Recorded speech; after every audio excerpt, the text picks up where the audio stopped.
Good morning dear students. मैं doctor Dheeraj Bakolia, associate professor product science, government college Ratangarh. अपन बात कर रहे हैं भारतीय संविधान, और भारतीय संविधान में भी अपना परिप्रेक्ष्य चल रहा है भारतीय राष्ट्रपति। इससे पहले के वीडियो में हमने भारतीय राष्ट्रपति के निर्वाचन और उसके विरुद्ध लगाए जाने वाले महाभियोग की चर्चा की थी। निर्वाचन प्रक्रिया के संदर्भ में अपने पूरी डिटेल से बात की थी कि किस प्रकार से राष्ट्रपति का निर्वाचक मंडल बनता है, किस प्रकार से मतकोटा निकाला जाता है, किस प्रकार से प्रत्येक विधायक और सांसद के मत मूल्यों को निकाला जाता है। सारी चर्चाएं अपन ने की थी। आज इस कड़ी में अपन आगे बढ़ेंगे। आज अपन बात करेंगे राष्ट्रपति की शक्तियों की। मैं इससे पहले के वीडियो में ये बतला चुका हूँ कि भारत में संसदीय शासन व्यवस्था है, और संसदीय शासन व्यवस्था में दो प्रकार की कार्यपालिकाएं पाई जाती है, नामात्र और वास्तविक। हमारे यहाँ भारत में राष्ट्रपति नामात्र की कार्यपालिका है और मंत्री परिषद सहित प्रधानमंत्री मुख्य कार्यपालिका है, वास्तविक कार्यपालिका है। संविधान जो शक्तियाँ राष्ट्रपति के नाम से गिनाता है, उन शक्तियों का प्रयोग वास्तव में राष्ट्रपति नहीं बल्कि प्रधानमंत्री और उसकी मंत्री परिषद के द्वारा किया जाता है। राष्ट्रपति की जो शक्तियां हैं उनका विवेचन हम दो रूपों में करेंगे। एक वो शक्तियां जो सामान्य परिस्थितियों में प्रयोग में लाई जाती है, उनको शांतिकालीन शक्तियां कहा जाता है, और एक वो शक्तियां जो विशेष परिस्थितियों में प्रयोग में लाई जाती है, जिनको आपातकालीन शक्तियां कहा जाता है। भारतीय संविधान का अनुच्छेद 352, 356 और 360 विशेष परिस्थितियों को ध्यान में रखते हुए राष्ट्रपति को विशेष शक्तियां प्रदान करता है, जिनको हम आमतौर पर आपातकालीन शक्तियों के नाम से जानते हैं। इन शक्तियों का प्रयोग आपातकालीन परिस्थितियों में ही किया जाता है, वरना सामान्य परिस्थितियों में राष्ट्रपति बहुत से कार्यों का संपादन करता है जो शांतिकालीन या सामान्य शक्तियां हैं।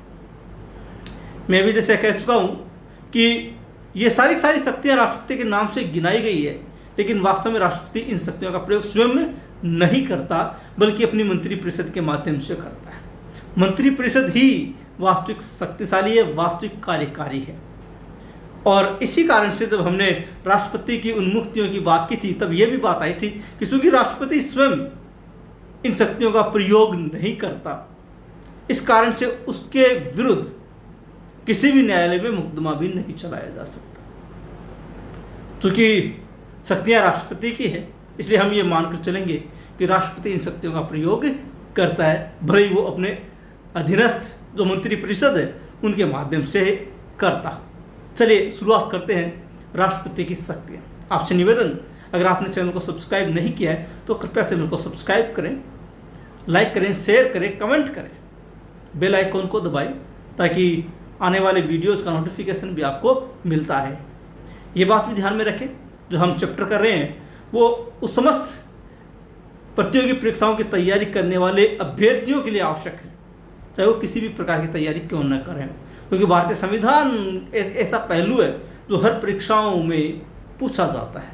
चलिए शुरुआत करते हैं राष्ट्रपति की शक्तियाँ। अभी जैसे मैंने कहा आपको कि राष्ट्रपति की शक्तियों में हम दो भागों में बांटेंगे, एक सामान्य समय में प्रयोग में लाई जाने वाली सामान्य शक्तियाँ और एक विशेष समय में प्रयोग में लाई जाने वाली आपातकालीन शक्तियाँ। आज जिसकी हम चर्चा करेंगे वो है शांतिकालीन शक्तियाँ, यानी कि शांति के समय सामान्य परिस्थिति में राष्ट्रपति किन शक्तियों का प्रयोग करता है। पहली है कार्यपालिका शक्तियाँ। कार्यपालिका का मुखिया राष्ट्रपति होता है, और राष्ट्रपति कार्यपालिका का मुखिया होने के कारण से समस्त कार्यपालिका जो शक्तियाँ हैं वो राष्ट्रपति में समाहित की गई है। इसका शाब्दिक अर्थ निकलता है कि राष्ट्रपति बहुत से पदाधिकारियों की नियुक्तियां करता है, जो पदाधिकारी भारतीय शासन व्यवस्था में विभिन्न विभागों में कार्यों का संचालन करते हैं और उनके माध्यम से भारतीय शासन व्यवस्था सही आकार ग्रहण करती है और सही कार्य रूप में परिणित होती है। एक प्रकार से पूरे के पूरे प्रशासन का जो मुखिया है वो राष्ट्रपति होता है, और इसके कारण से उसको कार्यपालिका शक्तियों का प्रयोग करना पड़ता है। अनुच्छेद 53 इन पदाधिकारियों की नियुक्ति करता है। यानी कि अनुच्छेद 53 ये जो है वो राष्ट्रपति की कार्यपालिका शक्तियों से संबंधित है और उसको ये अधिकार देता है कि वो पदाधिकारियों की नियुक्ति करेगा। सबसे पहले वो प्रधानमंत्री और मंत्रिपरिषद की नियुक्ति करता है। ये बात अनुच्छेद 74 कहता है। अनुच्छेद 74 के अनुसार कि भारत का राष्ट्रपति प्रधानमंत्री की नियुक्ति करेगा और प्रधानमंत्री की सलाह पर अन्य मंत्रियों की नियुक्ति करेगा और मंत्रिपरिषद जो अनुच्छेद 74 में वर्णित है उनके दिए गए सलाह और परामर्श के आधार पर राष्ट्रपति कार्य करेगा। तो सबसे पहले अनुच्छेद 74 के हिसाब से प्रधानमंत्री व मंत्रिपरिषद की नियुक्ति करने का दायित्व राष्ट्रपति का है। दूसरा, महान्यायवादी अनुच्छेद 76। महान्यायवादी जो भारत सरकार का सर्वोच्च विधि अधिकारी होता है उसकी नियुक्ति भी राष्ट्रपति के द्वारा अनुच्छेद 76 के तहत की जाती है। नियंत्रक एवं महालेखा परीक्षक अनुच्छेद 148। नियंत्रक एवं महालेखा परीक्षक जो है भारत सरकार का सर्वोच्च आर्थिक अधिकारी होता है, वित्तीय अधिकारी होता है। ये पूरे के पूरे वित्तीय प्रशासन पर जो भारत सरकार का है उसके ऊपर नियंत्रण रखता है। कितना पैसा संसद ने खर्च किया है और जो जिस मद में खर्च किया उसी मद में हुआ है या नहीं, इस बात का लेखा परीक्षण करने का कार्य महालेखा परीक्षक के द्वारा किया जाता है। सर्वोच्च न्यायालय और उच्च न्यायालय के न्यायाधीशों की नियुक्ति। सर्वोच्च न्यायालय के न्यायाधीशों की नियुक्ति अनुच्छेद 124 के तहत की जाती है और अन्य जो हमारे उच्च न्यायालय विभिन्न राज्यों में उनके न्यायाधीशों की नियुक्ति अनुच्छेद 214 के तहत की जाती है। याद रखिएगा, कोई खास अंतर नहीं है। सर्वोच्च न्यायालय के न्यायाधीशों की नियुक्ति 124 और उच्च न्यायालय के न्यायाधीशों की नियुक्ति 214। सिर्फ 1 और 2 का अंतर है। 2 को निकाल कर आप बाहर शुरू में कर दीजिए, 214 हो जाएगा और उसको बीच में कर दीजिए, 124 हो जाएगा। ध्यान रखिएगा थोड़ा सा। संघ लोक सेवा आयोग यानी कि अनुच्छेद 316 में जो संघ लोक सेवा आयोग का वर्णन किया गया है और उसी के साथ अन्य अनुच्छेदों में अंतर्राज्यीय लोक सेवा आयोगों का वर्णन किया गया है, उनके बारे में तो अंतर्राज्यीय लोक सेवा आयोग के अध्यक्ष व सदस्यों की नियुक्ति। याद रखिएगा, प्रत्येक राज्य में राज्य का लोक सेवा आयोग होता है, वो राज्य प्रशासन के अधीन होता है। उसके जो अध्यक्ष और सदस्य होते हैं उनकी नियुक्ति संबंधित राज्य के राज्यपाल के द्वारा की जाती है। लेकिन राष्ट्रपति संघ लोक सेवा आयोग के अध्यक्ष और सदस्यों की नियुक्ति करता है और साथ ही साथ जो अंतर्राज्यीय लोक सेवा आयोग, अंतर्राज्यीय मतलब एक से अधिक राज्यों का एक ही लोक सेवा आयोग, तो उनके अध्यक्ष और सदस्यों की नियुक्ति भी राष्ट्रपति के द्वारा की जाती है। जैसे पंजाब और मतलब चंडीगढ़ का जो राज्य लोक सेवा आयोग है वो पंजाब और हरियाणा दोनों के लिए सेवाओं के लिए चयन का कार्य करता है। तो ऐसे अध्यक्ष और सदस्यों की नियुक्ति राष्ट्रपति के द्वारा की जाती है।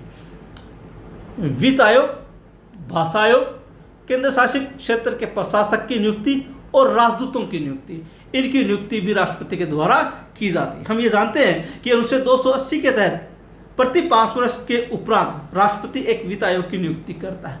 इसके अलावा भाषा आयोग, केंद्र शासित क्षेत्रों के जो प्रशासक है, जैसे कि राज्य में हम राज्यपाल कहते हैं, वैसे केंद्र शासित क्षेत्र में प्रशासक कहलाते, उनकी नियुक्ति भी राष्ट्रपति के द्वारा की जाती है। इसके अलावा जो हमारे राजदूत होते हैं, जो विभिन्न देशों में हमारे प्रतिनिधि के रूप में कार्य करते हैं, चाहे उनको राजदूत कह दिया जाए, चाहे उच्चायुक्त कह दिया जाए, अलग अलग राज्यों में अलग अलग नाम से जाने जाते हैं, तो उनकी नियुक्ति भी राष्ट्रपति के द्वारा की जाती है। तो ये वो पदाधिकारी है जिनकी नियुक्तियां राष्ट्रपति अपनी कार्यपालिका शक्ति के तहत करता है।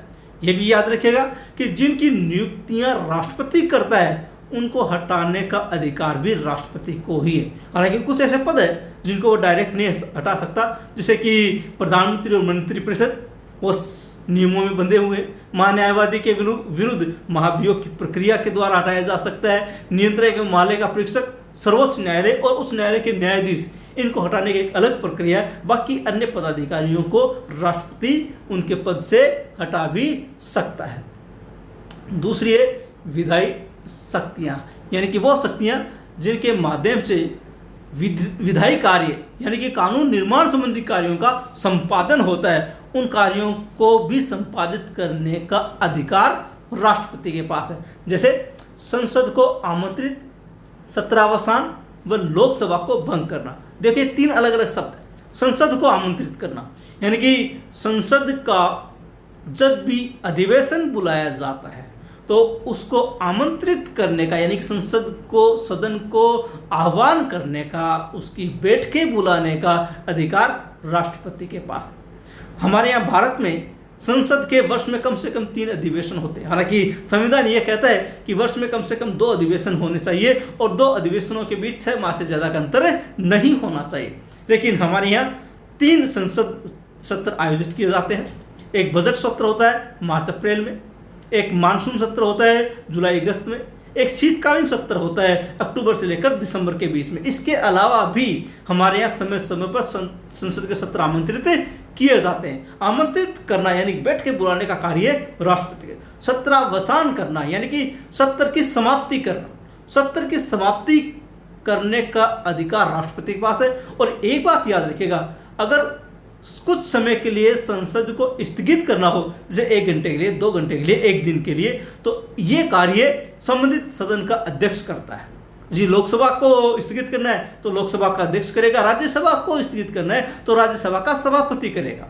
लेकिन सत्र का अंत करना हो तो ये कार्य राष्ट्रपति करेगा। और साथ में लिखा है लोकसभा को भंग करना, यानी कि लोकसभा का कार्यकाल अमूमन हम 5 वर्ष मानकर चलते हैं, लेकिन किसी कारणवश यदि 5 वर्ष से पहले भंग करनी हो तो राष्ट्रपति मंत्रिपरिषद की सलाह पर लोकसभा को समय से पहले भंग कर सकता है। इसके बारे में मेरा संसद के ऊपर वीडियो आया है, वो भी देखिएगा कि क्या परिस्थितियां होती हैं और किन परिस्थितियों में राष्ट्रपति संसद को, या सॉरी हम लोकसभा करेंगे, या संसद का तात्पर्य लोकसभा से मान लीजिएगा भंग करना, क्योंकि राज्यसभा कभी भंग नहीं होती है। तो लोकसभा को भंग करने का कार्य राष्ट्रपति के द्वारा किया जाता है। साधारण विधेयक पे मतभेद होने पर संयुक्त अधिवेशन बुलाना। एक बात अपने दिमाग में रखिएगा कि कभी भी धन विधेयक के ऊपर संयुक्त अधिवेशन नहीं बुलाया जाता, यानी कि धन विधेयक लोकसभा में पारित रखा जाएगा, लोकसभा से पारित होने के उपरांत राज्यसभा में जाएगा, राज्यसभा उसको 14 दिन तक रोक सकती है। अगर वो पारित कर देती है तो पारित माना जाएगा, नहीं भी करती है तो 14 दिनों बाद पारित माना जाएगा। संविधान संशोधन विधेयक पर संयुक्त अधिवेशन नहीं बुलाया जाता। अगर साधारण विधेयक पर दोनों सदनों में मतभेद हो गया है तब संयुक्त अधिवेशन बुलाया जाएगा। भारतीय इतिहास में अब तक 3 बार संयुक्त अधिवेशन आयोजित किए गए। संयुक्त अधिवेशन कैसे होगा, इसकी क्या प्रक्रिया होगी, इसके लिए आप मेरा जो संसद के ऊपर वीडियो उसको अच्छी तरह से देखिएगा। पूरी डिटेल से मैंने इसमें क्लियर किया और कौन कौन से अधिवेशन हुए थे, 3 अधिवेशन की मैंने चर्चा की है, वो कब कब हुए थे वो उसमें पूरा डिटेल है। राज्यसभा में 12 और लोकसभा में 2 सदस्य मनोनीत करता है, यानी कि जो लोकसभा और राज्यसभा की सदस्य संख्या, इसके अलावा राज्यसभा में 12 यानी कि विभिन्न क्षेत्रों के जो ख्याति प्राप्त व्यक्ति होते हैं, कला, साहित्य, समाज सेवा, खेल इत्यादि के क्षेत्र के 12 प्रतिष्ठित व्यक्तियों को राष्ट्रपति राज्यसभा में मनोनीत कर सकता है। और साथ ही साथ लोकसभा में 2 सदस्य एंग्लो इंडियन समुदाय के, अगर राष्ट्रपति को ये लगता है कि एंग्लो इंडियन समुदाय के व्यक्तियों का प्रतिनिधित्व लोकसभा में नहीं हुआ है, तब राष्ट्रपति ऐसे 2 व्यक्तियों का मनोनयन लोकसभा में किया जा सकेगा, कर सकेगा। लोकसभा की सदस्य संख्या 543 है और 2 सदस्य मनोनीत करने पर 545 होती है। राज्यसभा की सदस्य संख्या 233 है जो अप्रत्यक्ष रूप से चुनकर आते हैं और 12 सदस्य मनोनीत किए जाते हैं। इस प्रकार से 245 सदस्य होते हैं। इसके हस्ताक्षर से विधेयक कानून बनता है, यानी कि राष्ट्रपति जब हस्ताक्षर करता है तभी कोई विधेयक कानून बनता है, जिसके हम अधिनियम कहते हैं। यानी कि कानून निर्माण की एक निश्चित प्रक्रिया होती है, वो किसी भी सदन में रखा जा सकता है। साधारण विधेयक की बात कर रहे हैं, एक सदन से पारित होने के उपरांत दूसरे सदन में जाएगा और दूसरे सदन से पारित हो गया तो राष्ट्रपति के पास जाएगा और राष्ट्रपति जिस तिथि को हस्ताक्षर करता है उस तिथि से वो अधिनियम बन जाता है, यानी कि कानून बन जाता है। जब तक राष्ट्रपति के हस्ताक्षर किसी विधेयक पर नहीं होते तब तक वो विधेयक अधिनियम नहीं बनता, यानी कानून नहीं बनता। धन विधेयक पर आवश्यक रूप से स्वीकृति। जहाँ तक बात साधारण विधेयक की, राष्ट्रपति साधारण विधेयक को एक बार पुनर्विचार के लिए लौटा सकता है। पुनर्विचार के उपरांत यदि वही विधेयक वापस आता है तो राष्ट्रपति उस पर हस्ताक्षर करने के लिए बाध्य है। लेकिन धन विधेयक के संबंध में स्पष्ट प्रावधान है कि धन विधेयक दोनों सदनों से पारित होकर जैसे ही राष्ट्रपति के पास आता है, राष्ट्रपति उस पर आवश्यक रूप से हस्ताक्षर करेगा। किसी भी सूरत में धन विधेयक को पुनर्विचार के लिए नहीं लौटाया जा सकता, यानी कि इस बारे में राष्ट्रपति के पास कोई विकल्प नहीं है। साधारण विधेयक को पुनर्विचार के लिए भेज सकता है, किंतु दोबारा आने पर स्वीकृति देनी होगी। साधारण विधेयक का मतलब है ऐसा विधेयक जिसमें वित्त के यानी कि धन के करों के आरोपण या करों के संग्रहण के संबंध में कोई प्रावधान नहीं हो, ऐसा विधेयक साधारण विधेयक कहलाता है।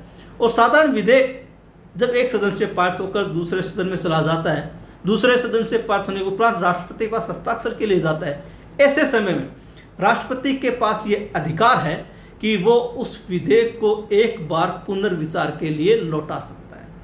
यदि पुनर्विचार के उपरांत भी वही विधेयक वापस आता है तो राष्ट्रपति को उसको स्वीकृति देनी होगी, उसको हस्ताक्षर करने होंगे, यानी कि इस बारे में अब राष्ट्रपति के पास कोई अन्य अधिकार नहीं है। साधारण विधेयक को एक बार पुनर्विचार के लिए लौटा सकता है, लेकिन दोबारा आने पर स्वीकृति देनी ही होगी। संसद के अधिवेशन में न होने पर अध्यादेश जारी कर सकता है, यह अनुच्छेद 123 उसको अधिकार देता है। यानी कि मैंने अभी जैसे कहा कि संसद के वर्ष में कम से कम 3 अधिवेशन होते हैं, या अगर इन 3 अधिवेशनों के अतिरिक्त जो संसद अवकाश काल में होती है और उस समय कोई विशेष परिस्थिति आ जाती है जिस पर कानून निर्माण करना अति आवश्यक है, उसको लागू करना बहुत ही जरूरी है, तो ऐसी स्थिति में राष्ट्रपति के पास एक शक्ति है जिसको कहते हैं अध्यादेश की शक्ति, और राष्ट्रपति अध्यादेश के माध्यम से बिना संसद की स्वीकृति के भी कानून निर्माण कर सकता है। ऐसा कानून, ऐसा अध्यादेश 6 महीने तक प्रभावी होता है, लेकिन इस बीच अगर संसद का अधिवेशन शुरू हो गया हो तो संसद के अधिवेशन शुरू होने की तिथि से 6 सप्ताह तक प्रभावी रहेगा। अगर इस 6 सप्ताह में संसद उसको स्वीकृति दे देती है तब तो कानून बन जाएगा, अन्यथा वह स्वतः ही समाप्त हो जाएगा। इसलिए अध्यादेश के माध्यम से राष्ट्रपति किसी भी विषय को कानूनी जामा पहना सकता है। अगला है वित्तीय शक्तियां। वित्तीय मतलब एक प्रकार से आर्थिक शक्तियां। राष्ट्रपति के नाम से वित्त मंत्री द्वारा बजट प्रस्तुत। प्रतिवर्ष जो फरवरी मार्च माह में जो बजट प्रस्तुत किया जाता है संसद में, उसको राष्ट्रपति के नाम से ही प्रस्तुत किया जाता है। यानी कि भारत के राष्ट्रपति महोदय ने ऐसा कहते हुए वित्त मंत्री जो है वो बजट का पाठ शुरू करता है। इसका मतलब यह है कि जो हमारी मुख्य कार्यपालिका है यानी कि राष्ट्रपति, वो वित्तीय कार्यों को संपादित करने के लिए, देश की वित्तीय ढांचे को बनाए रखने के लिए बजट प्रस्तुत करता था कि 1 वर्ष तक देश की वित्तीय व्यवस्था का संचालन किया जा सके। वित्त मंत्री जब बजट प्रस्तुत करता है और संसद जब उस बजट की स्वीकृति देती है तो इसका कार्य 1 वर्ष का होता है, यानी कि संसद 1 वर्ष के लिए सरकार को कार्य करने के लिए धन की स्वीकृति प्रदान करती है, और जितना धन स्वीकार किया गया है संसद के द्वारा उतना ही धन खर्च किया जा सकता है। वित्त विधेयक की प्रस्तुति से पूर्व राष्ट्रपति की स्वीकृति आवश्यक। ये भी बात ध्यान में रखिएगा, जब भी संसद में यानी कि धन विधेयक हमेशा लोकसभा में रखा जाता है, जब भी लोकसभा में धन विधेयक रखा जाएगा तो उसको रखने से पहले भी राष्ट्रपति की स्वीकृति लेनी पड़ेगी। राष्ट्रपति जब स्वीकृति प्रदान कर देता है उसके उपरांत ही संबंधित मंत्री के द्वारा वित्त विधेयक या धन विधेयक संसद में रखा जाता है, यानी कि लोकसभा में रखा जाता। तो वित्त विधेयक भी प्रस्तुत करने से पूर्व भी राष्ट्रपति की स्वीकृति आवश्यक होती है। भारत की आकस्मिक निधि पर नियंत्रण। जो भारत की आकस्मिक निधि है जिसमें ऐसे खर्चे किए जाते हैं जिन खर्चों के बारे में कोई आकलन नहीं था। जो बजट होता है, बजट में तो सरकार ये रखती है कि हम इस वित्तीय वर्ष में ये कार्य संपादित करेंगे, ये योजना बनाएंगे, ये हमारी परियोजनाएं होगी, ये हमारे इस विभाग पर इन कार्यों के लिए इतना पैसा होगा, उसकी स्वीकृति राष्ट्रपति को संसद देती है। लेकिन कुछ ऐसी चीजें भी हो सकती है जिसके बारे में हमने कल्पना नहीं की, जिसके बारे में बजट में कोई प्रावधान नहीं किया। मान लीजिए भूकंप आ जाए, मान लीजिए सुनामी आ जाए, मान लीजिए इसी प्रकार की कोई प्राकृतिक आपदा आ जाए जिसके बारे में हमें कोई अनुमान नहीं था, तो इसको कहा जाता है आकस्मिक स्थिति। और उसके लिए एक अलग से फंड होता है जिसको आकस्मिक निधि कहते हैं, और वो राष्ट्रपति के नियंत्रण में होती है। और इससे बिना संसद की स्वीकृति से भी पैसा निकाल कर खर्च किया जा सकता है। मान लीजिए कि भूकंप आ गया और भूकंप में बहुत बड़ी त्रासदी हो गई, तो कार्यपालिका उस समय आकस्मिक निधि से फंड निकाल कर खर्च कर लेगी, घोषणाएं कर देगी। लेकिन शर्त यह है कि जब भी संसद का सत्र शुरू होता है, आकस्मिक निधि से जो भी पैसा निकाला गया है उसकी स्वीकृति संसद से लेनी होगी। ये केवल आकस्मिक परिस्थितियों में संसद को सरकार को पैसा खर्च करने की अनुमति देता है, लेकिन अनुमति अंततः संसद से लेनी पड़ती है। वित्त आयोग की नियुक्ति, अनुच्छेद 280 ये कहता है कि प्रति 5 वर्ष पश्चात भारत का राष्ट्रपति एक वित्त आयोग की नियुक्ति करेगा जो करों से प्राप्त आय का केंद्र और राज्यों के मध्य बंटवारे का फैसला करेगा। इसका मतलब जो भी भारत सरकार को करों से आय प्राप्त होती है उसका एक समायोजित विकल्प होता है। वितरण कैसे किया जाएगा, केंद्र के पास कितना धन रहेगा, राज्यों के पास कितना जाएगा, इसकी अनुशंसा वित्त आयोग के द्वारा की जाती। अब तक 15 वित्त आयोग गठित किए जा चुके हैं। अगली है न्यायिक शक्तियां, क्षमादान का अधिकार, अनुच्छेद 72, यानी कि भारतीय संविधान के अंतर्गत जो भी कानून प्रचलित है, अगर उनमें से किसी कानून की अवहेलना कोई व्यक्ति करता है और न्यायपालिका द्वारा उसको दंडित किया जाता है, तो ऐसे किसी भी दंडित व्यक्ति को राष्ट्रपति क्षमादान देने का अधिकार रखता है। वो किसी भी व्यक्ति को जिसको मृत्युदंड प्राप्त है उसकी सजा पूरी तरह से माफ कर सकता है, यानी कि पूरी तरह से आज़ाद भी कर सकता है। उसकी सजा को कम भी कर सकता है, यानी कि मृत्युदंड को आजीवन कारावास में या उम्र कैद में बदल सकता है, या और भी उसमें कटौती कर सकता है। ये राष्ट्रपति का विवेकाधिकार है कि वो उसमें किस प्रकार से कटौतियाँ करता है। याद रखिएगा, ये मामला गृह मंत्रालय के अधीन होता है। गृह मंत्रालय जो भी अनुशंसा करता है राष्ट्रपति वैसा ही कार्य करते हैं, इसलिए क्षमादान का अधिकार अनुच्छेद 72 के तहत राष्ट्रपति प्रयोग करता है। इसके अलावा सर्वोच्च व उच्च न्यायालय के न्यायाधीशों की नियुक्ति, अभी मैंने कार्यपालिका शक्तियों में भी ये बात की थी कि विभिन्न अनुच्छेदों के तहत राष्ट्रपति सर्वोच्च न्यायालय में न्यायाधीशों और उच्च न्यायालय के न्यायाधीशों की नियुक्ति करता है। हमारे यहाँ पर सर्वोच्च स्तर पर जो न्यायिक ढांचा है, जिसमें सर्वोच्च स्तर पर सर्वोच्च न्यायालय आता है और उसके अधीन उच्च न्यायालय, वर्तमान में भारत में 24 उच्च न्यायालय हैं और इन न्यायालयों में अलग अलग रूप में न्यायाधीशों के पद स्वीकृत है और उनकी नियुक्ति करने का अधिकार राष्ट्रपति को है। कोलोजियम जो सर्वोच्च न्यायालय के मुख्य न्यायाधीश की अध्यक्षता में होता है, उस कोलोजियम की अनुशंसा के ऊपर राष्ट्रपति न्यायाधीशों की नियुक्ति की घोषणा करता है। सैनिक शक्तियाँ, तीनों सेनाओं का सर्वोच्च कमांडर राष्ट्रपति हमारा सर्वोच्च सेनापति है। जो भी तीनों सेनाएं हैं, जल, थल और नभ यानी कि वायु, इन तीनों सेनाओं का अधिपति राष्ट्रपति होता है। तीनों सेनाएं उनके नियंत्रण में होती है और तीनों सेनाओं के जो अध्यक्ष हैं वो भी उनके आदेशों से ही नियुक्त होते हैं, उनके आदेशों से ही सेवानिवृत्त होते हैं। वो उनके अधीन रहते हुए कार्य करते हैं और जब भी युद्ध की घोषणा होती है तो राष्ट्रपति सर्वोच्च सेनापति होने के कारण से सर्वोच्च कमांडर की हैसियत से सेनाओं की कमान संभालता है। इसके अलावा संसद की स्वीकृति से राष्ट्रपति जो है युद्ध की घोषणा भी कर सकता है। याद रखिएगा, राष्ट्रपति स्वयं अपने विवेक से युद्ध की घोषणा नहीं करता, बल्कि संसद की स्वीकृति से ही युद्ध की घोषणा की जाती है। संसद जब भी राष्ट्रपति को ऐसा लिखित परामर्श देती है तब ही राष्ट्रपति इन शक्तियों का प्रयोग करते हुए युद्ध की घोषणा करता है। कूटनीतिक या राजनयिक शक्तियां, इसके तहत राष्ट्रपति विदेशों में देश का प्रतिनिधित्व करता है, यानी कि अगर वो किसी देश की यात्रा पर जाता है तो इसका मतलब ये है कि वो उस देश में भारत का प्रतिनिधित्व कर रहा है। उसके द्वारा जो भी कार्य किए जाएंगे, उसमें जो भी संधियां या समझौते किए जाएंगे, जो भी करार किए जाएंगे, वो सब भारत सरकार के प्रतिनिधि के रूप में, भारत सरकार के मुखिया के रूप में किए जाएंगे। इसलिए विदेशों में देश का प्रतिनिधित्व जो है वो राष्ट्रपति के द्वारा किया जाता है। इसके अलावा राजदूतों और वाणिज्य दूतों की नियुक्तियां भी राष्ट्रपति करता है। अभी जैसे मैंने एक शब्द बोले थे, आपको याद होगा कि राजदूत और उच्चायुक्त, इनमें थोड़ा सा अंतर है कि जो राज्य, जो देश कभी ब्रिटेन के उपनिवेश रहे थे और जो आज राष्ट्रमंडल के सदस्य हैं, ब्रिटिश अध्यक्षता में जो राष्ट्रमंडल बना हुआ है, अंतर्राष्ट्रीय संगठन जो उसके सदस्य हैं, उनमें यदि किसी राजदूत की नियुक्ति की जाती है तो वो उच्चायुक्त कहलाता है, और इसके अलावा अन्य किसी देश में राजदूत की नियुक्ति की जाती है तो वो राजदूत कहलाता है। जैसे यूं मान लीजिए कि अगर भारत पाकिस्तान में अपने राजदूत की नियुक्ति करेगा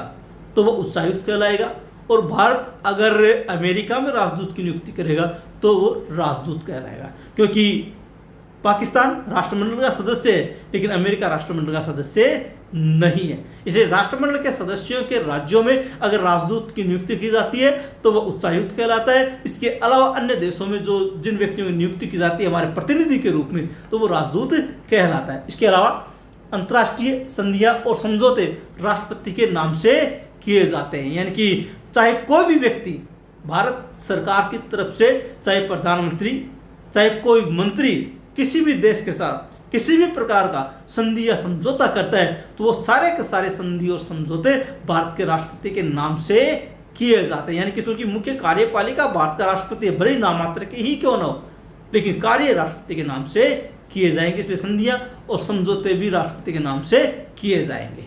राज्यों के संबंध में शक्तियां, सबसे पहले राज्यपाल की नियुक्ति अनुच्छेद 155। अनुच्छेद 155 के तहत राज्य के मुख्य अधिपति यानी कि राज्यपाल, इसकी नियुक्ति भी राष्ट्रपति के द्वारा की जाती है। भले ही हम ये जानते हैं कि वास्तव में इन सब के पीछे मंत्रिपरिषद होती है, लेकिन नियुक्ति संबंधी जो वारंट है वो राष्ट्रपति के हस्ताक्षर से ही जारी किए जाते हैं। अभी जैसे पिछले दिनों 6-7 राज्यपाल बदले गए थे या नए लगाए गए थे, तो उनकी नियुक्ति के आदेश जो है वो राष्ट्रपति के द्वारा ही निकाले गए थे। इसलिए राज्यपालों की नियुक्ति करने का अधिकार राष्ट्रपति को है और वो अनुच्छेद 155 के तहत विभिन्न राज्यों में राज्यपालों की नियुक्ति करता है। इसके अलावा संपत्ति प्राप्ति, व्यापार पर प्रतिबंध के विधेयक विधानसभा में प्रस्तुत करने से पूर्व राष्ट्रपति की स्वीकृति आवश्यक।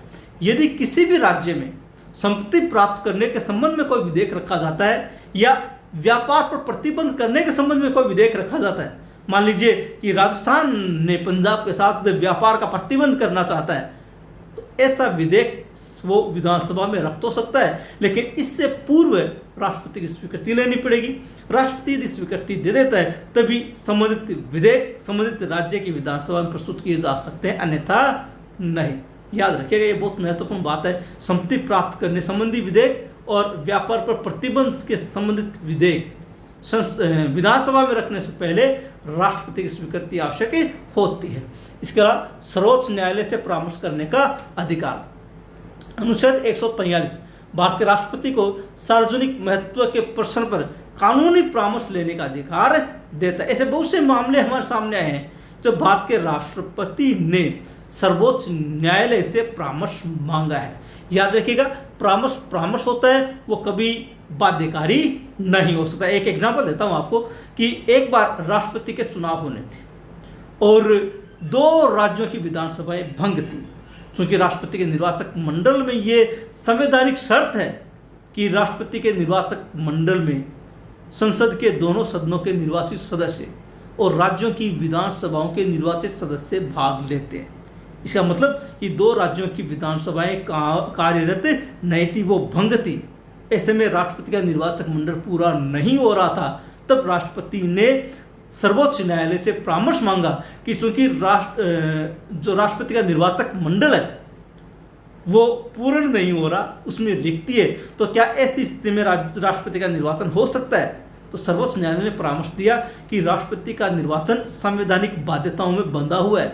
पद रिक्त होने के 6 माह के भीतर राष्ट्रपति का निर्वाचन होना चाहिए, चाहे राष्ट्रपति के निर्वाचक मंडल में किसी भी प्रकार की रिक्ति क्यों ना हो। तब 2 विधानसभाएं भंग थी, फिर भी राष्ट्रपति का निर्वाचन हुआ था। और ऐसा भी हमारे सामने एग्जाम्पल आया है जब राष्ट्रपति के द्वारा मांगे गए परामर्श को सर्वोच्च न्यायालय ने देने से मना किया। यानी कि यह आवश्यक नहीं है कि सर्वोच्च न्यायालय परामर्श देने को बाध्य, परामर्श देने से इनकार भी किया जा सकता है। एक बार राष्ट्रपति ने अयोध्या मामले पर, बाबरी मस्जिद के मामले पर सर्वोच्च न्यायालय से परामर्श मांगा था और इस मामले पर सर्वोच्च न्यायालय ने परामर्श देने से इनकार कर दिया था।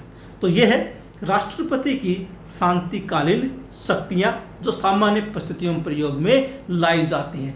इन शक्तियों में हमने बहुत सी शक्तियों की चर्चा की, जैसे कार्यपालिका शक्तियां यानी कि जिन व्यक्तियों की नियुक्ति करता है, विधायी शक्तियां यानी कि संसद में विधेयकों के माध्यम से शासन का संचालन करना, वित्तीय शक्तियां यानी कि राज्यों की जो वित्तीय शाख है उसकी व्यवस्था करना, और विदेश से संबंधित शक्तियां, कूटनीतिक शक्तियां, राज्यों से संबंधित शक्तियां, सर्वोच्च न्यायालय से शक्तियां, आदि शक्तियों का हमने विवेचन यहाँ पर किया। ये वो शक्तियां हैं जो सामान्य समय में, सामान्य परिस्थितियों में राष्ट्रपति प्रयोग में लाता है। अगले वीडियो में अपन राष्ट्रपति की जो आपातकालीन शक्तियां हैं उनके ऊपर चर्चा करेंगे। आशा है आपको वीडियो पसंद आया होगा, और कहीं कोई कंफ्यूजन हो तो आप कमेंट बॉक्स में